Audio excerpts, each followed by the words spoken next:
또영주TV의 또영주입니다. 2022-23 시즌 독일 분데스리가가 막을 내렸습니다. 막판에 울고 웃고 희비가 엇갈리는 모습이 있었죠. 바이에른 뮌헨이 분데스리가 11연패에 성공하느냐, 아니면 도르트문트가 2011-12 시즌 이후에 11년 만에 우승을 차지할 수 있느냐, 요 갈림길에서 두 팀이 사력을 다해서 경기를 다 했었는데요. 막판에 바이에른 뮌헨이 웃었습니다. 역시 바이에른 뮌헨은 강하다, 그런 생각이 들었습니다. 승부처에 강하기 때문에 막판에 흔들림 없이 켈른은 원정에서 2대1로 승리를 거두는 모습이 있었거든요. 그러면서 바이에른 뮌헨이 분데스리가 11연패에 성공하는 모습이 나왔습니다. 클럽 통산 33번째 우승이죠. 1963년도부터 이 분데스리가가 출범해서 진행됐다는 사실을 고려했을 때 33번의 우승, 정말 대단한 겁니다. 반면에 도르트문트는 통산 8회 우승을 했는데요. 11년 만에 우승을 하면서 통산 9회 우승을 할 수 있는 기회를 놓치고 말았습니다. 도르트문트 팬들 정말 슬퍼하더라고요. 정말 아쉬웠습니다. 자, 그러면은 분데스리가 마지막 라운드 상황 한번 돌아보도록 하겠습니다.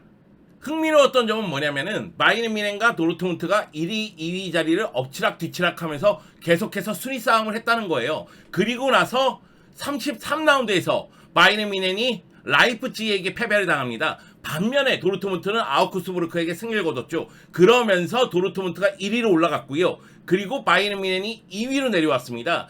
승점 2점 차인 상황이기 때문에 도르트문트는 마지막 경기에서 반드시 승리를 거뒀어야 됩니다. 승점이 같아질 경우에는 득실차에서 바이에른 뮌헨이 앞서기 때문에 바이에른 뮌헨이 우승을 하게 되거든요. 그래서 최종전 34라운드를 앞두고 나서 전체적인 분위기는 도르트문트가 그래도 홈에서 마인츠를 상대하기 때문에 승리할 것이다, 도르트문트가 11년 만에 우승할 것이다, 이런 예상이 지배적이었습니다. 그런데 정말 진짜 도르트문트 마지막 승부처에서 미끄러지고 말았어요. 이건 너무 슬프다. 왜 그러냐면은 마지막 34라운드에서 마인츠하고 경기 전반전에 2골을 실점해요. 그러면서 계속해서 슈팅하면서 따라가고자 노력을 했고, 결국 게이르의 만회골과 마지막 순간에 골이 터지면서 2대2 무승부를 만들어냅니다. 그렇지만은 도르트문트는 우승하는 데는 실패를 했습니다. 왜? 바이에른 뮌헨이 켈른에게 2대1로 승리를 거뒀거든요. 승점이 같아진 상황이지만 득실차에서는 바이에른 뮌헨이 앞서죠. 사실 바이에른 뮌헨 같은 경우에도 위기가 있었어요. 코망 선수가 선제골을 넣고 나서 루비치치에게 PK 동점골을 내주거든요. 바이에른 뮌헨은 무승부를 거두면 당연히 도르트문트가 우승하는 겁니다. 그렇기 때문에 도르트문트 경기장에서 팬들이 한동안 술렁거렸어요. 자, 켈른이 바이에른 뮌헨을 잡아준다면 그러면 우리는 여기서 패배하더라도 우승이다, 이런 생각이 있었거든요. 하지만 후반 44분에 무시알라가 결승골을 넣으면서 2대1로 역전승을 거둡니다. 이게 강팀의 모습이죠. 승부처에서는 승부를 결정짓는다. 반면에 도르트문트는 마인츠를 상대로 굉장히 답답한 경기력을 전반전에 보여줬고요. 후반전에 파상 공세를 펼쳤지만은 상대 골키퍼의 선방에 골을 넣었는데 굉장히 어려움을 겪었습니다. 그리고 2대2 만들었는데 후반 추가 시간에 줄레가 동점골을 넣었거든요. 너무 늦은 시간에 골이 터졌어. 그러다 보니까 동점골을 넣은 다음에 어떻게 해서든 공격을 전개하려고 했는데 이렇다 하여 공격을 하지를 못했습니다. 시간이 너무 부족했거든요. 결국은 도르트문트는 마인츠하고 2대2 무승부, 바이에른 뮌헨은 켈른에게 2대1 승리. 그러면서 바이에른 뮌헨이 또다시 분데스리가 우승을 차지하게 됩니다. 분데스리가 11연패예요. 11연패. 강산이 한번 바뀌는 동안 바이에른 뮌헨이 계속해서 우승했다는 거예요. 자, 도르트문트가 마지막으로 우승한 게 언제죠? 2011-12 시즌입니다. 이때 감독이 누구죠? 클롭입니다. 이때 개겐 프레싱 얘기가 나왔었거든요. 그 정도로 압박이 효과를 보면서 굉장히 매력적인 축구를 구사했었는데, 이제 클롭 감독이 떠나고 나서 다양한 감독이 팀을 이끌었지만 결국에는 우승에 실패하는 아쉬운 장면을 남기고 말았습니다. 이번 시즌은 제가 생각하기에는 도르트문트 역사에서 굉장히 정말 안타까움의 시즌, 정말 피눈물 나는 시즌으로 기억나지 않을까 생각을 합니다. 그 정도로 아쉬웠어요. 와, 너무 아쉽더라 진짜. 제가 요날 헨트 경기 중계가 있어가지고 헨트 경기 들어가기 직전까지 도르트문트 경기를 보고 있었어요. 그러니까 도르트문트 팬들도 그렇고 선수들도 그렇고 어떻게 해서든 골을 넣고자 사력을 다하는데 안 되는 거야. 이게 말린 경기야. 너무 일찍 두 골을 실점했어요. 그러다 보니까 도르트문트 입장에서는 무언가 하려고 하는데 안 되는 거야.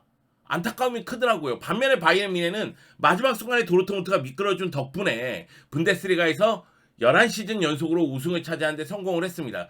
사실 투엘 감독이 부임한 다음에 비판이 많았죠. 왜? 나게스만 감독은 경기력적인 측면에서 전술적인 측면에서 비판이 많았지만은 올 시즌 통틀어서 3패밖에 없었어요. 그리고 분데스리가에서 우승 경쟁하고 있었죠. 챔피언스 리그에서도 승승장구하고 있었고 포칼에서도 승승장구하고 있었단 말이에요. 그런데 투엘 감독이 부임한 다음에 포칼 8강에서 탈락했죠. 챔피언스 리그 탈락했죠. 그리고 분데스리가마저 우승 실패의 위기에 있었다는 겁니다. 그렇기 때문에 위기였는데 간신히 분데스리가 우승을 차지하면서 나름대로 체면 치레에 성공을 했고요. 투엘 감독에 대한 비판이 많았다고 얘기했잖아요. 그럼에도 불구하고 투엘 감독은 바이에른 뮌헨 잔류를 암시했습니다. 투엘 감독이 뭐라 설명해야 될지 모르겠다. 앞으로 우리는 지금보다 목표 지향적으로 집중해야 된다고 이야기를 했습니다. 투엘 감독이 부임했을 때 바이에른 뮌헨의 목표는 당연히 트래블이다 이런 얘기를 했었는데 분데스리가에서도 간신히 우승했기 때문에 약간 낯뜨거운 우승이다 이렇게 생각이 들 수도 있어요. 다만 이번 시즌은 나겔스만 감독 체제로 가다가 투엘 감독으로 바뀌었기 때문에 투엘 감독이 원하는 선수 구성이라든가 전술이라든가 이런 부분은 이루어지지 않았다고 봐야 돼요. 그래서 투엘 감독에 대한 성적표는 올 시즌보다는 다음 시즌에 조금 더 객관적으로 평가를 해야 되지 않을까라는 생각이 들거든요. 투엘 감독도 올 시즌 고생을 좀 했기 때문에 아마 칼을 갈고 다음 시즌을 준비할 것이라고 생각을 합니다. 바이에른 뮌헨 입장에서는 올 시즌 목표가 트래블이었는데 분데스리가 우승으로 마무리가 됐잖아요. 간신히 분데스리가 우승을 했잖아요.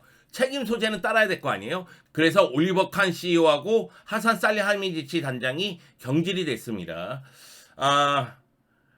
제가 보기에는 바이에른 뮌헨도 수뇌부의 교체가 이루어지면서 조금 더 혁신이 이루어져야 될 것으로 보입니다. 그래야지만 계속해서 지금의 자리, 독일 왕자를 계속 지키면서 유럽의 왕자까지 탈환하는 그런 모습이 나오지 않을까라는 생각이 듭니다.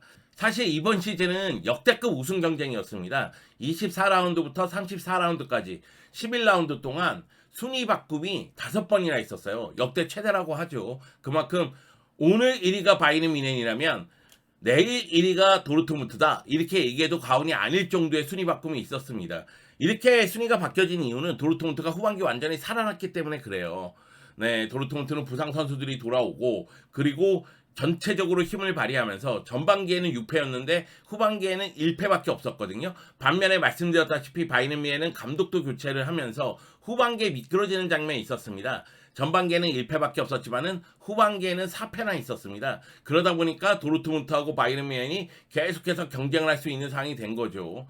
에든 테르지치 감독 입장에서는 너무나 아쉬울 것 같아요. 그럼에도 불구하고 우승팀 바이에른 뮌헨에 대해서 축하하는 모습이 나왔습니다. 바이에른 뮌헨의 우승을 축하한다. 그들은 그럴 자격이 있는 팀이다. 오늘은 극도로 아픈 하루다. 지금의 고통이 크지만 내일의 동기부여가 될 것이다. 이 얘기는 뭐냐면 테르지치 감독은 다음 시즌도 우승에 도전하겠다는 이야기입니다. 분명히 올 시즌 도르트문트 입장에서는 아쉽게 우승에 실패를 했고 이 경험은 도르트문트 선수들에게는 큰 약이 될 겁니다. 다만 도르트문트가 전력을 얼마만큼 강화시킬 수 있을지가 중요하죠. 바이에른 뮌헨 같은 경우에는 올 시즌 고생을 했기 때문에 분명히 투엘 감독 입맛에 맞는 선수들로 구성을 할 것이 분명하기 때문에 도르트문트가 여름에 돈을 쓸 수 있느냐 이 부분이 매우 중요해요. 그 이유 중에 하나는 도르트문트는 변화가 클 것으로 보이기 때문에 그렇습니다. 일단 FA로 떠나가는 선수들이 많습니다. 하파엘 게르라든가 다우트라든가 파슬락이라든가 모데스테가 FA로 떠나가게 되고요.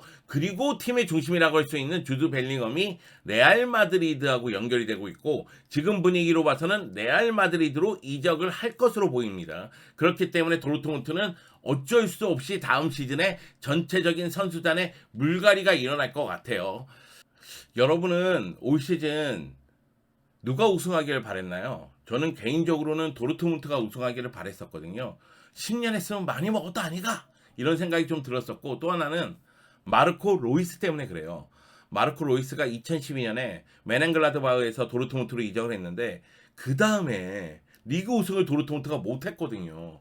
그러니까 마르코 로이스는 도르트문트의 전설적인 선수이긴 한데 리그 우승 경험이 없습니다. 그렇기 때문에 마르코 로이스의 나이가 지금 꽉 차지 않았습니까? 1989년생으로 33살인데 이제 은퇴 시기를 바라볼 나이거든요. 그때 우승하기를 좀 바랬었는데 이게 이렇게 우승이 어려워요. 네, 이렇게 우승이 어렵습니다. 좀 아쉬워요. 네, 개인적으로 도르트문트 팬들 입장에서는 너무나 아쉬운 시즌이 아니었나 이런 생각이 들고, 바이에른 뮌헨 팬들 입장에서는 와 이거 심장이 쫄깃쫄깃했다. 그래도 우리가 마지막에 웃었다. 이렇게 위안을 삼을 것으로 보입니다. 자, 분데스리가가 막을 내렸습니다. 그렇다면은 분데스리가 순위에 따른 결과를 좀 설명해 드려야 되겠죠. 일단 바이에른 뮌헨이 도르트문트하고 경쟁해서 우승을 차지하면서 리그 11연패했다. 통산 33번째 우승을 했다고 말씀을 드렸고요. 그리고 챔피언스 리그에 나가는 네 팀은 바이에른 뮌헨, 도르트문트, 라이프치히, 우니온 베를린이 됐습니다. 그리고 유로파 리그에 나가는 팀은 프라이부르크인데, 그런데 아직 포칼 결승전이 펼쳐지지 않았습니다. 포칼 결승전에 라이프치히와 프랑크푸르트가 올라갔죠. 그렇기 때문에 라이프치히가 우승을 한다면, 그렇다면은 이제 순서대로가 되겠죠. 레버쿠젠이 유로파 리그로 나가고 프랑크푸르트가 컨퍼런스 리그에 나가게 됩니다. 그런데 프랑크푸르트가 우승을 한다? 그렇다면은 7위라 할지라도 포칼 우승팀 자격으로 유로파 리그에 진출하게 됩니다. 그러면 6위인 레버쿠젠이 컨퍼런스 리그에 나가게 되겠죠. 강등된 팀도 말씀을 드려야 되겠죠. 17위 샬케와 18위 헤르타 베를린이 바로 강등을 당했습니다. 그리고 16위 슈투트가르트 같은 경우에는 승강 플레이오프를 펼치게 되는데요. 올 시즌 독일 2부 리그에서 3위를 기록한 함부르크하고 슈투트가르트가 승강 플레이오프를 치르게 됩니다. 2부 리그 1위는 하이덴하임이 차지했고요. 2위는 다름슈타트가 차지했기 때문에 이 두 팀은 다음 시즌 분데스리가에서 볼 수가 있습니다. 올 시즌 역시 바이에른 뮌헨이 다시 한번 웃었습니다. 분데스리가 11시즌 연속 우승은 정말 대단한 기록이죠. 다만 도르트문트가 마지막 순간에 손에 쥐고 있었던 마이스터 살레를 놓쳤어요. 그 얘기는 도르트문트는 다음 시즌 또다시 우승에 도전할 것이란 이야기고, 올 시즌만큼 다음 시즌도 치열한 우승 경쟁이 펼쳐질 가능성이 있다는 이야기입니다. 사실 올 시즌 분데스리가 이야기를 또영주TV에서 많이 알려드리지는 못했어요. 그래서 죄송하다는 생각이 드는데, 마인츠에서 이재성이 정말 뛰어난 활약을 펼쳤고, 프라이부르크에서 정우영 선수가 나름대로 고군분투를 했거든요. 이런 이야기들을 다음 시즌에는 조금 더 많이 여러분에게 알려드리도록 하겠습니다. 자, 바이에른 뮌헨 우승 축하하고요. 도르트문트 힘내자, 파이팅하자, 이런 이야기를 전하면서 이야기를 마치도록 하겠습니다. 정말 도르트문트 아쉽다.